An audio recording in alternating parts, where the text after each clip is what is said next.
तो हेलो दोस्तों, कैसे हो आप सभी। आशा करता हूँ कि आप सभी अच्छे होंगे। तो आज की वीडियो होने वाली है हमारी स्टॉक टर्मिनोलॉजी के बारे में। स्टॉक टर्मिनोलॉजी क्या होता है? कुछ ऐसे वर्ड्स होते हैं जिनका हम टेक्निकल एनालाइज करने के लिए या फंडामेंटली एनालाइज करने के लिए कुछ वर्ड्स की ज़रूरत पड़ती है, जिनके बारे में हम आज जानेंगे कि इन वर्डों का क्या मतलब होता है, किस लिए यूज होते हैं। तो यहाँ पे सबसे पहले अगर हम देखें, यहाँ पे दिया हुआ है IPO। IPO क्या होता है? Initial public offering. Initial public offering मतलब जब कंपनी स्टॉक मार्केट में लिस्टेड होती है पहली बार, तो वो क्या करती है, अपने शेयर्स पब्लिक को ऑफर करती है। प्राइस जो भी वो अपना लेके आते हैं तो उसको IPO बोलते हैं, इनिशियल पब्लिक ऑफरिंग। फिर नेक्स्ट है निफ्टी। निफ्टी क्या होती है? निफ्टी और सेंसेक्स दो इंडेक्स है। निफ्टी को NSE कंट्रोल करता है और सेंसेक्स को BSE कंट्रोल करता है। निफ्टी के अंदर 50 कंपनियां मिलकर के एक इंडेक्स बनता है जिसका नाम निफ्टी है, और सेंसेक्स में 30 कंपनियां मिलकर के एक इंडेक्स बनता है जिसका नाम सेंसेक्स है। ये क्या करती है? वो 50 टॉप कंपनियों का वॉल्यूम दिखाती है, और सेंसेक्स क्या करती है? टॉप 30 कंपनीज का वॉल्यूम दिखाती है। तो यहाँ पे नीचे दिया हुआ है रैली। रैली का क्या मतलब होता है? रैली का मतलब होता है कि जब भी कोई कंपनी के प्राइस इंक्रीज होते हैं तो उसको रैली बोलते हैं कि उस स्टॉक में क्या हुआ है, रैली आई हुई है। करेक्शन। करेक्शन क्या होता है? जब भी किसी शेयर का प्राइस ओवर वैल्यूड हो जाता है, ओवर वैल्यू हो जाता है, जैसे कि किसी का प्राइस सपोज दैट 100 है, बट उसके कंपनी के फंडामेंटल के अकॉर्डिंग उसका प्राइस 80 होना चाहिए। तो जब वो 100 से दोबारा 80 के पास आता है तो उसको करेक्शंस बोलते हैं कि मार्केट में करेक्शन हुए उसमें। फिर नेक्स्ट है बुल। जब भी मार्केट में तेजी होती है उसको बुल कहते हैं, और जब मंदी होती है तो उसको बियर कहते हैं। इक्विटी। इक्विटी का मतलब क्या होता है? इक्विटी यानी कि किसी भी कंपनी के अंदर हमारी जितनी हिस्सेदारी होती है उसको इक्विटी बोलते हैं। फिर नेक्स्ट दिया हुआ है डिलीवरी। डिलीवरी क्या होती है? डिलीवरी एक सेगमेंट होता है प्राइस को परचेज करने का, स्टॉक को परचेज करने का। जैसे डिलीवरी का मतलब होता है जब हम किसी शेयर को अनलिमिटेड टाइम के लिए रखना चाहते हैं तो उसको हमें डिलीवरी के मोड में जाके लेना होता है। मार्जिन। मार्जिन क्या होता है? मार्जिन जो भी हमारा ब्रोकर होता है हमारी शेयर की होल्डिंग के अकॉर्डिंग थोड़ी सी इक्विटी देता है कि इतने % आप ब्रोकरेज, इतने % हमारे अमाउंट को, मतलब परसेंटेज अमाउंट यूज कर सकते हो, जिसको हम मार्जिन कहते हैं। फिर नेक्स्ट है LTP। LTP क्या होता है? Last trade price. जब मार्केट क्लोज होते समय जो भी उसका प्राइस होता है उसको लास्ट ट्रेड प्राइस कहते हैं। और CMP मतलब जो करंट में प्राइस चल रहा होता है उसको करंट मार्केट प्राइस कहते हैं। सर्किट। सर्किट्स क्या होते हैं? किसी भी कंपनी के शेयर के अंदर एक लिमिट लगाई जाती है कि एक दिन में इतने % उसके प्राइस इंक्रीज हो सकते हैं या इतने % उसके प्राइस डिक्रीज हो सकते हैं। तो जो परसेंटेज का रेशो होता है उसको सर्किट बोलते हैं। सर्किट दो तरीके से होते हैं, या तो अपर सर्किट या लोअर सर्किट। फिर हम बात करते हैं मार्केट कैपिटल की। मार्केट कैपिटल यानी कि मार्केट में कितनी पूंजी है। हर शेयर का अपने अपने कैपिटलाइजेशन होती है, हर स्टॉक की अपनी अपनी कैपिटलाइजेशन होती है। उसको 3 कैटेगरी में डिवाइड किया गया है, लार्ज कैप, मिड कैप और small cap. Large cap company कौन सी होती है? जिनका कैपिटल 20,000 करोड़ या उससे ऊपर का होता है उसको लार्ज कैप कहते हैं। और जिन कंपनियों का कैपिटल 5,000 करोड़ से लेकर के 20 करोड़ के बीच में होता है उसको मिड कैप कहते हैं। और जिन कंपनियों का कैपिटल 0 से लेकर के 5,000 करोड़ के बीच में होता है उसको स्मॉल कैप की कंपनी कहते हैं। फिर नेक्स्ट है हमारा ASM। ASM का मतलब क्या होता है? Additional surveillance measure. ये क्या होता है? एक सेबी, एक रजिस्टर्ड इंक्वायरी की वो है। अगर वो क्या करती है, अपने शेयर्स पे, जितने भी हमारे पास शेयर्स हैं इन सब पे नज़र रखते हैं कि किसी को जानबूझ के ऊपर तो नहीं बड़े बड़े प्लेयरों द्वारा ऊपर ले जाया जा रहा या नीचे ले जाया जा रहा। जिस कंपनी में उसको इस तरीके की एक्टिविटी दिखाई देती है, जिस कंपनी के अंदर ऐसी एक्टिविटी दिखाई देती है, वो क्या करती है, हायर कर लेती है। तो उन स्टॉक्स को क्या कहते हैं? ASM मतलब एडिशनल सर्वाइलेंस मेजर। फिर नेक्स्ट है EPS। EPS क्या होता है? अर्निंग पर शेयर, मतलब एक शेयर पे कितनी हमारी अर्निंग हो रही है, तो उसको हम EPS बोलते हैं। फिर नेक्स्ट है हमारा P रेशो, मतलब प्राइस टू अर्निंग। एक शेयर में हमें पैसे एक शेयर में सपोज दैट 1 रुपया कमाने के लिए हमें कितना पैसा इन्वेस्ट करना पड़ रहा है, तो उसको प्राइस टू अर्निंग रेशो कहते हैं। फिर यहाँ पे दिया हुआ है ROE। ROE क्या होता है? रिटर्न ऑन इक्विटी, मतलब जो भी उस कंपनी की इक्विटी है उसके अकॉर्डिंग कितना रिटर्न मिल रहा है उसको ROE कहते हैं। तो ROC क्या होता है? रिटर्न ऑन कैपिटल एम्प्लॉयड, मतलब कि जो भी हमारी कंपनी में जितना कैपिटल है उसको मिला करके कितना हमें रिटर्न जनरेट हो रहा है उसको ROC कहते हैं।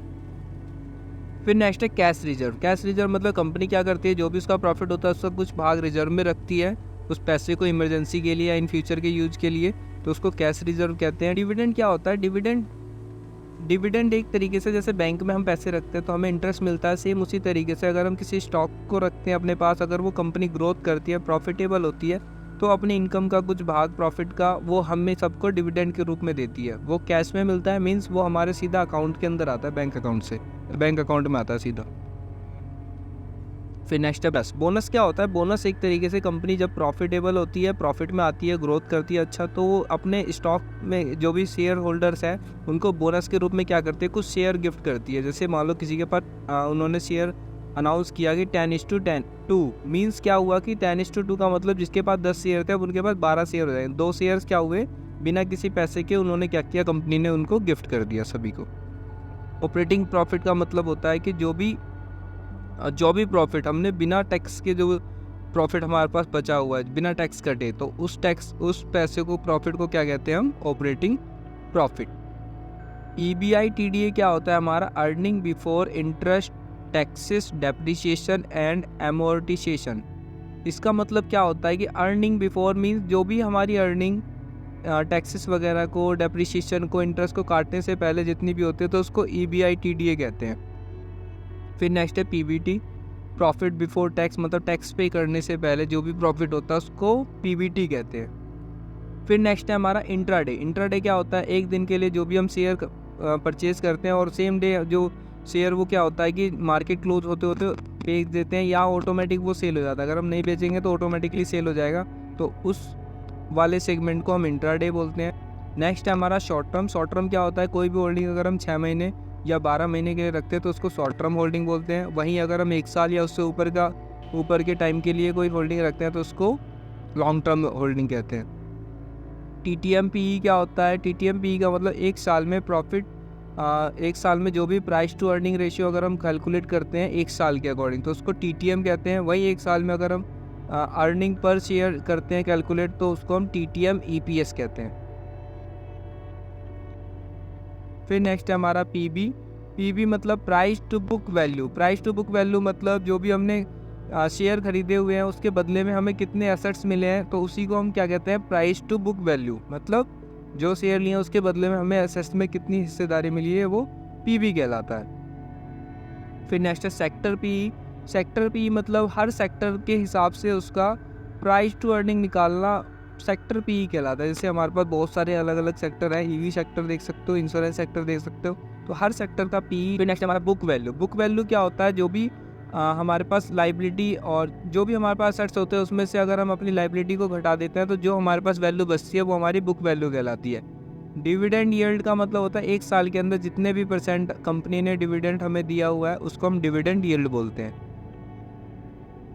फिर नेक्स्ट है हमारा 20 डे एवरेज वॉल्यूम, मतलब 20 दिन का अगर हम वॉल्यूम देखें तो उसे हम एवरेज वॉल्यूम कहते हैं 20 डेज़ का। जैसे अगर कोई शेयर हमने खरीदा फिर बेचा, फिर किसी ने खरीदा फिर बेचा, मिल करके जिसमें भी ज़्यादा उतार चढ़ाव होते हैं तो उसको वॉल्यूम कहते हैं। तो 20 दिन का अगर एवरेज निकाला जाए तो 20 डी एवरेज वॉल्यूम कहलाता है वो। फेस वैल्यू क्या होती है? जब कंपनी पहली बार लिस्टेड होते हैं तो जो उसका प्राइस होता है वो उसका फेस वैल्यू होता है। जैसे कहते हैं first impression is last impression, तो उसी तरीके से फेस वैल्यू मीन्स जो कंपनी के लिस्टेड होने से पहले जो उसका प्राइस था वो उसका फेस वैल्यू कहलाता है। बेटा क्या होता है? बेटा एक तरीके से जो भी हमारा शेयर है जिसमें भी हमने होल्डिंग की हुई है वो इंडेक्स के मुकाबले उसमें कितना वॉल्यूम रहा उसको बेटा बोलते हैं। YTD क्या होता है? कोई भी डेटा अगर हम एक साल के पर्पस से एनालाइज कर रहे हैं तो उसको YTD बोलते हैं। जैसे एनुअल होता है उसी तरीके से एक साल के लिए अगर हम कोई डेटा एनालाइज करते हैं तो उसको YTD कहते हैं। SL मतलब स्टॉप लॉस का मतलब है कि एक लिमिट लगा सकते हैं कि इससे नीचे हम लॉस नहीं ले सकते, तो वहाँ तक आते ही तुरंत हमारा जो ऑर्डर होगा वो एग्जीक्यूट हो जाएगा। एग्जीक्यूट मतलब सेल हो जाएगा जिससे हम मार्केट से बाहर आ जाएंगे। तो स्टॉप लॉस मतलब स्टॉप लॉस। टारगेट क्या होता है? हम किसी शेयर को लेते समय एक टारगेट बनाते हैं कि हमने 50 रुपये का अगर वो शेयर खरीदा हुआ है तो 70 रुपये तक जाएगा, तो 70 रुपये का हमारा क्या हुआ, वो टारगेट हो गया कि वहाँ तक पहुँचेगा। हमने एक टारगेट लगा दिया और उसमें सेट कर लिया, तो जब वो 70 रुपये पहुँचेगा तो ऑटोमेटिक मार्केट से हम क्या होंगे, बाहर हो जाएंगे और प्रॉफिट हो जाएगा हमारा 20 रुपये का अगर पर शेयर की बात करें। स्ट्राइक प्राइस क्या होता है?